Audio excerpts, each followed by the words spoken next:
সপ্তাহখানেক ধরেই অপরিবর্তিত সবজির দাম, কিন্তু ক্রেতাদের মাঝে স্বস্তি ফিরছে কি? এখনো লেবুর হালি ৮০ থেকে ১০০ টাকায় বিকোচ্ছে, ভালো জাতেরটা ১৬০ টাকা।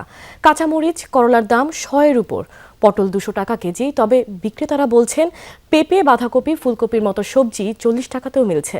এদিকে উত্তরাঞ্চলে সবজির দাম কম, যেখানে উৎপাদন খরচ তুলতেই হিমশিম খাচ্ছেন কৃষক। আরও জানাচ্ছেন সহকর্মীরা।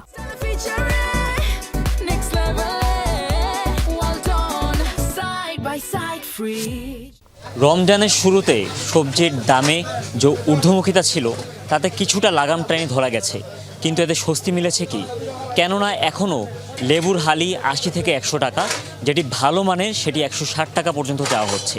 কাঁচামরিচ, করলা দুটি বিক্রি হচ্ছে ১০০ টাকার উপর, পটল তো ২০০ টাকা কেজি। আপনার কাঁচামরিচ ১২০ টাকা কেজি, এটা ১৬০ টাকা কেজি ছিল ভালোটা। লেবু হইলো আপনার ৬০ টাকা, ৪০ টাকা পিস, ১৬০ টাকা খালি ভালোটা। খরান তো এই কারণে কিছু মালে যে ভেন্ডি সিজন ছিল না, আর ভেন্ডি ছিল 300 টাকা, 200 টাকা, 250 টাকা, 160 টাকা, 150 টাকা কি করি। ক্রেতারা বলছেন এরকম দাম বৃদ্ধি, এরকম দর বৃদ্ধিটা অযৌক্তিক।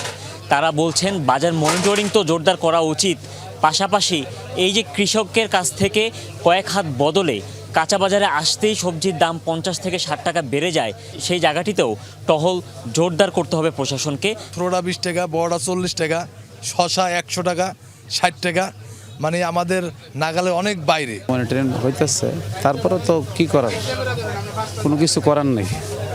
বাংলাদেশ মনিটরিং করে তো রাখতে পারতেছে না। সবজির পাইকারি বাজারের খবর জানতে আমরা যাব নাটোর, সহকর্মী নাজমুল হাসানের কাছে। ধন্যবাদ। আমি এখন রয়েছি নাটোরের স্টেশন বাজারে। এখানে সপ্তাহের ব্যবধানে কিন্তু সবজির দাম অনেকটাই কমেছে। আজকে আলু বিক্রি হচ্ছে ১৫ থেকে ২০ টাকা কেজি, পেঁয়াজ বিক্রি হচ্ছে ১৮ থেকে ২০ টাকা কেজি, অন্যদিকে ক্ষীরা বিক্রি হচ্ছে ৪০ টাকা কেজি। পাইকারি ব্যবসায়ীরা যে কথাটি বলছেন যে তারা যে কৃষকদের কাছ থেকে যে সবজি কিনেন সেই সবজির উৎপাদন খরচ সহ আনুষঙ্গিক খরচ দিয়ে তারা কিন্তু আরও ৫ থেকে ১০ টাকা কেজি খুচরা ব্যবসায়ীদের কাছে বিক্রি করেন।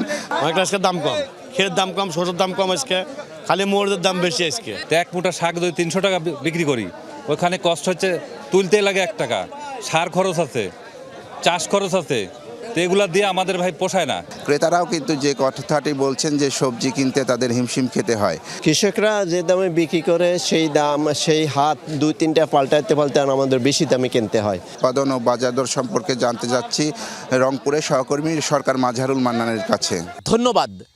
এখানে আজকের বাজার দরের যদি কথা বলি, সেটি হচ্ছে এরকম: আলু বিক্রি হচ্ছে মাঠে ৮ থেকে ১২ টাকা কেজি দরে, লাউ বিক্রি হচ্ছে ৮ থেকে ১০ টাকা প্রতি পিস, বেগুন এবং শশা বিক্রি হচ্ছে ২০ টাকা দরে। চাষিদের মোটা দাগে একটি বক্তব্য, সেটি হচ্ছে উৎপাদন খরচের বেলায় তারা কোনোভাবেই কম পাচ্ছেন না, কিন্তু যখন তারা বিক্রি করতে যাচ্ছেন তখন তারা কিন্তু এই মূল্যটা কম পাচ্ছেন।